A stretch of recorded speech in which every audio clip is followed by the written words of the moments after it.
नमस्कार साथियों, अगर मैं घुमा फिरा कर बात ना करूं और सीधे रूप से कहूं कि मध्य प्रदेश पटवारी का एग्ज़ाम निकालने के लिए या पटवारी बनने के लिए आपको कितने घंटे पढ़ना पड़ेगा, तो देखिए, अगर आप किसी ऐसे एग्ज़ाम की बात करते, मान लीजिए आप यूपीएससी की तैयारी कर रहे हो, एमपीपीएससी की तैयारी कर रहे हो, या किसी स्टेट पीसीएस या किसी ऐसे बड़े एग्ज़ाम की तैयारी कर रहे हो जहां पर लगातार पढ़ना होता है, इसके अलावा आपका कोई काम होना नहीं चाहिए, तो फिर भी मैं कहता कि आपको लगभग 12 घंटे पढ़ना ही पड़ेगा अगर आप किसी बड़े एग्जाम की तैयारी कर रहे हो। लेकिन अगर मैं मध्य प्रदेश पटवारी के एग्जाम की तैयारी की बात करूं तो निश्चित तौर पर यह तो फिक्स है कि इससे कम पढ़ना पड़ेगा। लेकिन दो चीजें हैं, वे समझिए। ये 12 घंटे कब पढ़ना पड़ता है? जब एग्जाम के निकालने के लिए आपके पास समय हो 1 ईयर। अगर 1 साल आपके पास है तो आपको 12 घंटे पढ़ना होगा।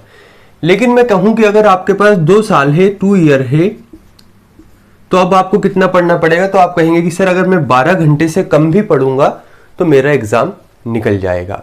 यही कंडीशन मध्य प्रदेश पटवारी के एग्जाम में भी आपको लागू करना है। मध्य प्रदेश पटवारी के एग्जाम की अगर मैं वास्तविक रूप से बात करूं तो ना ही तो मुझे पता है कि एग्जाम कब होगा, ना ही आपको पता है, लेकिन यह जरूर तय है कि एग्जाम होगा। अब समझने की कोशिश कीजिए, अगर मैं कहता हूं कि आपको 4 घंटे पटवारी बनने के लिए रेगुलर पढ़ना होगा, लेकिन शायद ये 4 घंटे तब पॉसिबल रहता है एग्जाम निकालने के लिए जब आपके पास 1 साल का समय हो, 1 ईयर का समय हो। लेकिन अभी आपके पास इतना समय तो है नहीं। अब मानकर चलते हैं हमें 6 से 8 महीने के अंदर, 8 तो मैं बहुत बता रहा हूं, 6 महीने मान लेते हैं, 6 महीने के अंदर आपको सिलेबस कंप्लीट करना है। तो इसका मतलब यह है कि जहां मैं 4 घंटे पढ़ रहा था वहां मुझे इससे ज्यादा पढ़ना होगा। लेकिन एक बात और समझिए कि क्या फिक्स पता है कि 6 महीने में ही भर्ती आएगी? यह भी तो हो सकता है कि इससे भी पहले एग्जाम हो जाए। और अगर इससे पहले एग्जाम हो जाए और आपने दिमाग में बिठा रखा कि मुझे सिर्फ पटवारी ही बनना है, इसके अलावा कोई काम नहीं करना, तो फिर आप मुझे बताइए कैसे आप 4 घंटे 5 घंटे पढ़कर सिलेक्शन ले सकते हैं? तो बिना घुमा फिरा के बात किए बिना साधारण रूप से बात कहूं तो आपको ना ही तो 12 घंटे पढ़ना है, ना ही 4 घंटे पढ़ना है। दोनों के औसत की मैं बात करूं तो लगभग 7 से 8 घंटे आपको रेगुलर पढ़ना होगा अगर आपको पटवारी बनना है। देखिए, आप पढ़ेंगे या नहीं पढ़ेंगे ये मुझे नहीं पता, ये सिर्फ आपको पता होगा। आपकी ईमानदारी आपके साथ है। आप खुद को बेवकूफ बना रहे हैं या पढ़ रहे हैं, ये सिर्फ आपको पता है। आप नहीं भी पढ़ेंगे तो इससे मेरा नुकसान नहीं होना है, आपका ही नुकसान होना है। आपके अंदर कितनी जिज्ञासा है इस एग्जाम को निकालने के लिए, ये आप पर डिपेंड करता है। तो मैं तो सीधी सी बात कहूंगा कि 7 से 8 घंटे तो आपको अभी रेगुलर पढ़ना ही होगा।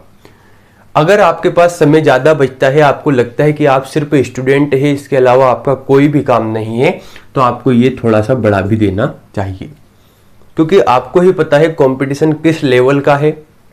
दूसरी बात ये, अगर एक अंक से भी आप बाहर होते हैं तो इसका जो भुगतान है वह भुगतान आपको ही करना पड़ेगा। इसका मतलब ये है कि परेशानी आपको ही होगी।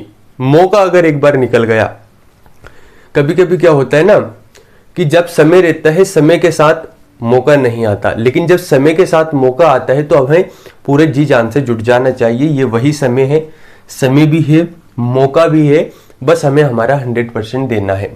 अभी 7 से 8 घंटे में अगर आप पढ़ाई कर रहे हैं, मान लीजिए 7 घंटे पढ़ाई कर रहे हैं, तो कैसे पढ़ना है? देखिए, इसमें आपको 2 पार्टीशन करके पढ़ना होगा।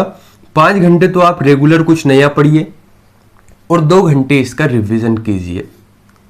समझ रहे हो आप?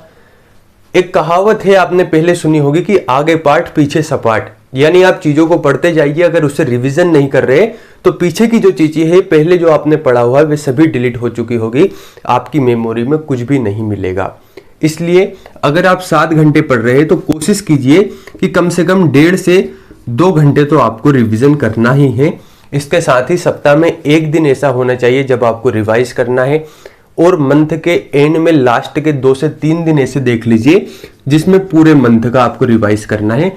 अगर आप इतना कर पाते हैं तो 80 से 90% चीजें आपके माइंड में स्थिर रहेगी, और इतने सवाल हल करने के बाद आपको कोई भी सिलेक्शन से नहीं रोक सकता।